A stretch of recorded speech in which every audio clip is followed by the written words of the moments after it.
Hello, good evening, and welcome to Rich here. This new title, Copstick in Paradise. Now we've had a girly chat about that. We all like that because we are actually in Paradise Palms, which is on Lothian Road, and it's just a camp, wet dream. Yes. Fabulous. Say that. So this is where we'll be podding from, or from where we'll be podding. I am a bit of a grammar Nazi, as a Scottish Grammar School education. And I am here with, well, people who've listened before know I'm of an age. And so I've taken an immediate dislike to both my guests. One slightly more than the other. That is Grace Helbig. Now, you're pretty much responsible for YouTube and the Twitterati and the TikTokerati taking over the planet, aren't you? I was in the early wave of making YouTube videos. Yes, I don't take responsibility for the way it has gone. We didn't know what we were doing. We were young and naive. But you could have stopped it, Grace. You could have stopped it. That is the adventure mystery movie that I should write. Is getting a time machine, going back in time, unplugging the Wi-Fi, and just living a peaceful life. I don't take responsibility for the Paul brothers. So that is where things I think went awry. Really? But I'm here to continue the good on the internet. Yeah. At least try to. You see, I was going with you there. Yeah. I'm here continuing the good, and I was like, I like this woman on the internet, and it just all went no. Yeah. But you're doing a live show. I am doing a live show here at the Fringe, first time. Yeah, Ooh. yeah, first time for all of it. I feel very excited, very overwhelmed. Yeah. But it must be. Sorry, this is. I'm entranced by your jumper. I know. I thought a bit of colour. Come on, Love it. It's also, gorgeous. I don't know what I've packed except for loads of underwear and Yeah. this jumper. So That's the Edinburgh experience. Yeah. And the great thing is, although you look quite posh, the great thing is Edinburgh is up to its nipples in charity shops. So you never have to spend more than £5. No, it's good. It's for really good. Yeah, it's especially in like I've got digs like a women's prison in South Clark Street, and it's all Chinese restaurants where the menu is not written in English, but pretty much involves some kind of intestine, and charity shops. It's just heaven. Yeah. Now, your name is Gaia. Yes. Which is beautiful. Thank you. But isn't it a bit, The pressure. the pressure? Yeah, honestly, I you walk out have every to day. be beatific and almost otherworldly. Well, your parents must be too young to have been like terminal hippies. Well, I think they were, and they were probably just very stoned the whole time. And then we're like, because my middle name is Rainbow. So, Wow. Oh, I that's mean, what kind of job did they think you would get? I know, right? So you wanted me to do a one-woman show. Yeah. Gaia Rainbow. Incredible. Now, they must have been very stoned. Yeah, come on. Well, so when they came up with that idea, they must have been like, oh my God, this is it. Yeah. This is it. Yeah. They didn't think, that's almost child abuse. Yeah. They didn't think it through, did they? Especially given the way, as Grace was saying, that everything, the world and social media and whatnot has turned out, that people would just be going, sort yourself out. I know. I think as well, when I was a kid, I'd do it as like and guess what my middle name is? And everyone would be like, that's really lame. It is kind of beautiful. And to be fair, and I don't mean this in a critical way, Oh God. you've kind of got the face for it. Oh. You kind of look beautiful and young, young and innocent, and I'm very innocent. no. Oh well, you've come to the wrong place. No, I'm there. joking. So, Grace, this is your first, Yeah. and it's not just a first first show for what I would call a normal person. Okay. It's a first show for someone who's had all their fame and a lot of the power and whatnot online. Yeah. Where very, I don't know whether it's tougher or easier. What do you think?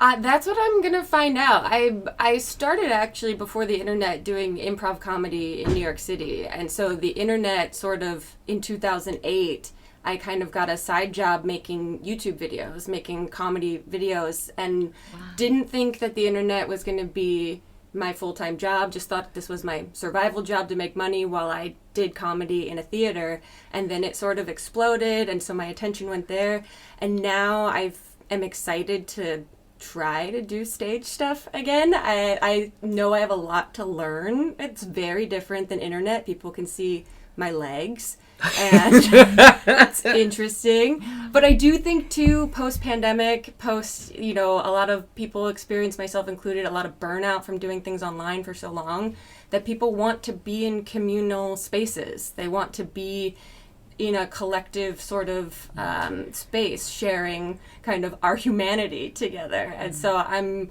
really excited about that, and totally terrified, because in the internet world, if something doesn't work, I can edit it in a way that preserves my dignity. And so this is going to be very much being perceived in an unedited way that I haven't been used to. Do you think that maybe because you're an internety person.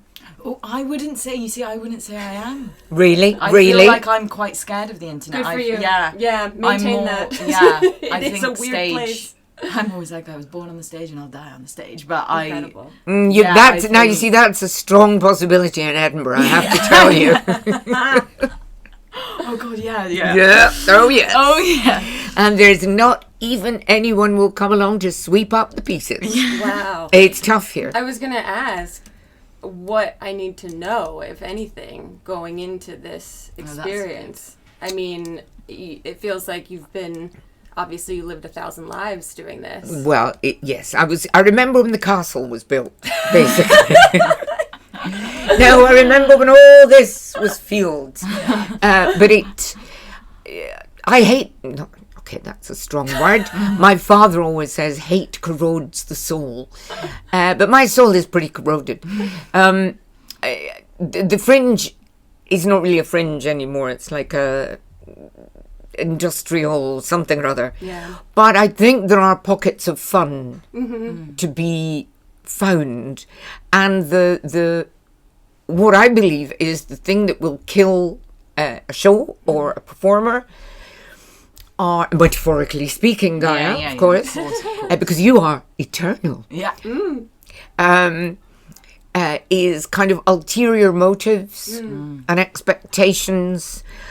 I think, I'm putting on my Yoda ears now, that you just have to have a show that you love doing and that you think is worth watching, and do it with all your heart. Oh, that's lovely. Beautiful. Yeah. And it's the Fringe will, up to a point, kind of allow you to do that. Yeah.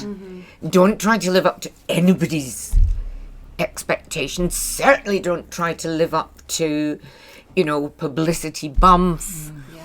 But you have to know, I would think, although sadly less often than would be optimal, you have to believe that you have a wonderful show and something to say to people. And that's why you're here, not just, I might get picked up and put on, live at the rubbish dump.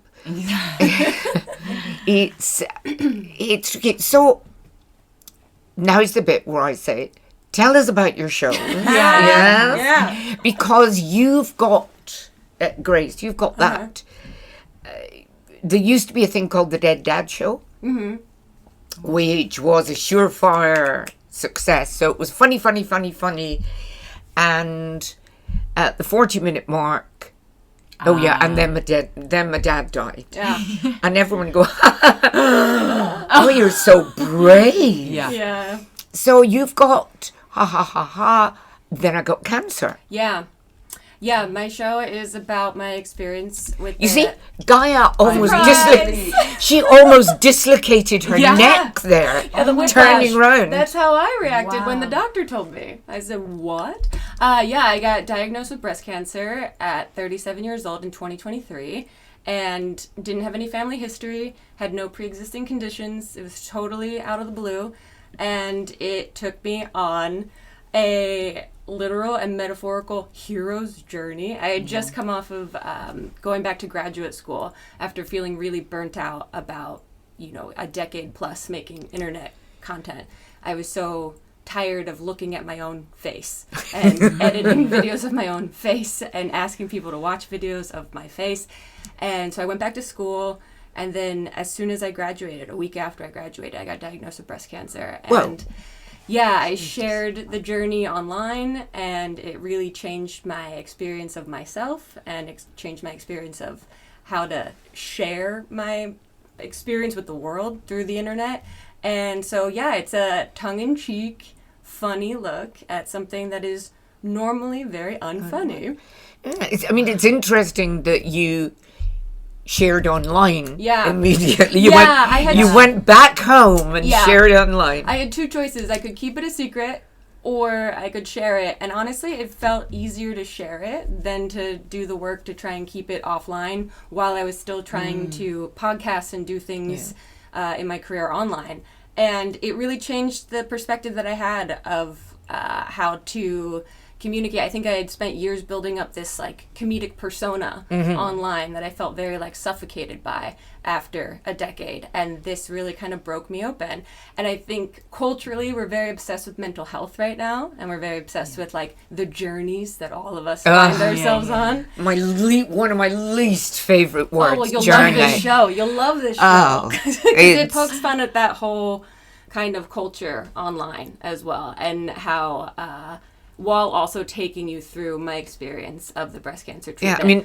It is a trope amongst comedians that you sometimes see it on the Book of the Face or somewhere else, and they'll go, "Oh, it's terrible. My wife left me. My house fell down, and I've had to have my left leg cut off." And then somebody will go, "It's going to make a great Edinburgh show." The immediate thought. So. Can I ask a question quickly? Of course. Do you use the videos at all in the show, or do you just refer to them? I refer to them, but I use videos from... I started making content online in 2008, so I've been technically a professional content creator for 17 years. And so there are references to all the videos from the beginning and that sort of... But there is a picture in a cupboard somewhere of Grace looking like a raddled old crone. Well, I shared a lot. My husband was like, maybe you should go back to being a little mysterious online. Maybe you don't need to share all of that. Because he has a different experience of my experience with it. I don't show for lack of, or for just I don't need to trauma dump that much on an audience. You try to find a balance of sharing your story and not exploiting it in some way. What traumas are you going to dump, Gaia? Wow.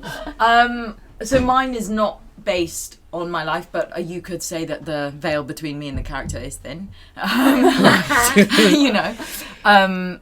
But I think the show, if we're going to talk about the trauma of the main character is called Mary, and I think that's my middle name. Is it incredible? When she goes by the Virgin Mary for the first half of the play. Oh dear! Right. She's sort of I am this kind of persona, but I think the trauma that she has, which everyone in a way has, is that initial wound when we come into the world and at being human, and we're I must be somebody. I must be somebody, and I think it's that child in us that is oh, but look at me, look what I did. And so I was oh, what if you don't grow out of that, and what if you don't have the love to grow out of that? And so the need is tenfold, she's on fire with need to be somebody. Identity. Oh God! That is sounding so familiar. I tell you, it's right? And so many the Scottish. I went to a grammar school in Scotland, which best in the world, I think. But it does mean that the school motto was Disque puer aut abi, learn boy or get out. Wow. And so you have to know, yes, that's who I am. I'm top of the class. Exactly. Because it's so scary to, I think, and as well, you know, my own fear of failure. You know, I joke in the show that I'm terrified of failing, but I think that is such a, like, I could, like, I can't even look at that I've had to make a show to understand what it is. Why do we all fear being, isn't it enough to be here? You know, why do we fear? No, but I know, and this is the thing. Oh, sort yourself out, Rainbow. No, because sometimes I'm like, yeah, it is, and then I'm like, no, fuck it, I need to work, and I'm like, get up, go, and it's, I wanted to explore that. Wow. Yeah.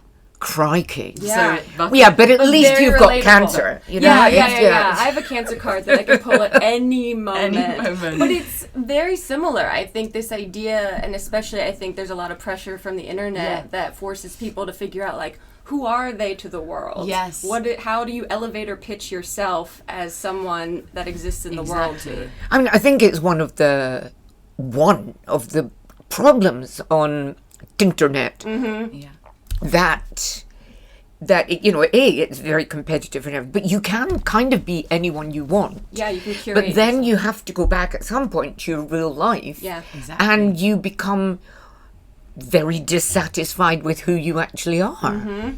And also, it never goes away. I know you said you could edit it. Yeah. But people dig up. Yeah. You know, I think you remember, I remember in 1998, you said you were thinking about being vegetarian. What happened to that? Yeah. It's a terrifying thing, and I think it can be used for the good. Yeah. But I don't know how often it is. Yeah. Yeah, it's all your fault, Grace. I know. I really am sorry that I promoted it so much in the beginning. But it is a tool at the end of the day, and so it really does depend on you as a user to consciously decide how you're going to use that tool. Yeah. And consume it as well. Exactly. So I think there's a character in my play who is sort of this kind of guru-like figure who posts these TikToks that Mary watches and believes that this woman is sending her these as like a message from the universe and follows them, which, you know, sometimes, like, if you watch something, there's like the next thing, you know, it's like the next thing you see is a sign meant for you to see this microphone. Oh my God, I'm going to be a singer. Is that not called paranoid schizophrenia? Yeah, well, you could also yeah. But it's I find I feel I should be in awe of the internet. Because it's everywhere and does everything. Yeah. But maybe it's because I'm old. No, and of course, hypocritically, this very podcast is going out on the internet. Amazing. So I am embracing that which I have just thoughtlessly criticised. Now, we only have, because, as you both know, people online haven't the attention span of an amnesiac goldfish. So we like to keep these things short. Yeah. So I'd like you each to do a little promo for your shows. Where, when, and why. Okay. Really. I mean, I think people should go just to see what somebody called Gaia Rainbow looks like. 100%. But, so, Grace. Yes. My show is Let Me Get This Off My Chest. It's at the Jack Dome, 7 o'clock every day. Or, I'm sorry, 19 o'clock? Yeah, that's fine. 7 o'clock. 7 o'clock is good.